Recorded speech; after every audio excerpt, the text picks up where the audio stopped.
கடகம். கடகராசிக்காரர்களுக்கு அஷ்டம சனியிலிருந்து ஒரு தீர்வுகள் கிடைக்கக்கூடிய தன்மை இப்போது உண்டு.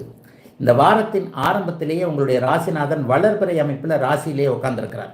பூச நட்சத்திரத்தில் தான் இந்த வாரம் ஆரம்பிக்குது. ராசிநாதன் ராசியிலேயே ஆட்சியாக இருக்கின்ற அதே நேரத்தில் 1, 2, 3ஆம் இடங்களில் ராசிநாதன் இருப்பது ஒரு மிகப்பெரிய நல்ல ஒரு மேன்மை. ஆகவே எல்லாவற்றிலும் ஒரு நல்லவைகள் நடக்கக்கூடிய ஒரு அமைப்பு இப்போது அத்தனை நிலைகளிலும் இவர்களுக்கு உண்டு. யாருக்கு? கடகராசிக்காரர்களுக்கு உண்டு. கடகராசிக்காரங்க எல்லாருமே இப்போ பாதிக்கப்பட்டுக்கிட்டு இருக்கிறீங்க. அதுலேயும் குறிப்பாக ஆயில்ய நட்சத்திரக்காரர்கள் நல்லா இல்லைன்றதை அடிக்கடி சொல்கிறேன் இல்லையா? அவர்களுக்கு கூட இந்த வாரம் பெரிய சோதனைகள் எதையுமே ஏற்படுத்தாது.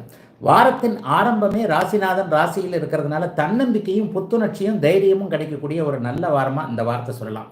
எதில் தடுக்கி விழுந்தோம், எந்தெந்த இடத்துல சிக்கல்கள் இருக்குது, குடும்பத்தில் சிக்கல் இருக்கா, வீட்டில் வேலையில் சிக்கல் இருக்கா, தொழிலில் சிக்கல் இருக்கா, எது நினச்சது நடக்கலை, ஒரு வேலையை பார்க்க முடியல, ஒரு வெளிநாடு போக முடியல, அல்லது இந்த வேலைக்கு அரசு வேலைக்கு எழுதிக்கிட்டு இருக்கிற ஒரு 2-3 அட்டம்ப்ட் போய்கிட்டே இருக்குது, ஆனால் வேலை கிடைச்ச பாடில்லை. இந்த மாதிரியான எல்லா நிலைகளும் இனிமேல் படிப்படியாக இந்த வாரம் உடனடியாக நடந்துடாது.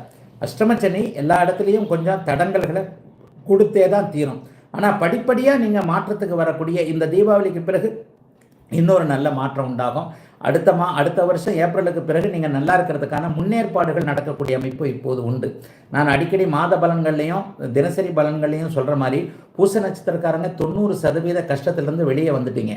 இப்போ தான் ஆயில்ய நட்சத்திரக்காரங்க 10-20% சோதனைகளை அனுபவித்து கொண்டு இருக்கிறீர்கள். ஆகவே ஒரு ஆயில்ய நட்சத்திரத்தில் இருக்கிறவங்களுக்கு மட்டும் சில பல பண கஷ்டங்கள் இருக்கக்கூடிய அமைப்பு இந்த வார அமைப்புகளுக்கு உண்டு.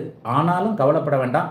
எந்த ஒரு சோதனை வந்தாலும், யார் அடித்தாலும், அடியை வாங்குவதற்கு திடகாத்திரமான உடலும் மனமும் இருக்கும்போது அது அடி பெருசாக தெரியாதுன்ற மாதிரி அடியை வாங்குறதுக்கு தேவையான அளவிற்கு ராசிநாதன் ராசியிலேயே வலுவாக இருக்கிறார்.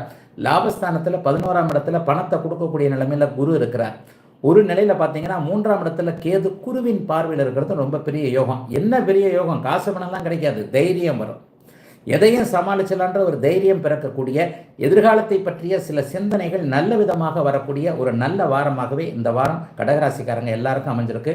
ஆனாலும் ஆயில்ய நட்சத்திரக்காரங்களுக்கு நான் எப்பவும் சொல்கிற மாதிரி அகலக்கால் எதுவும் வச்சிட வேண்டாம்.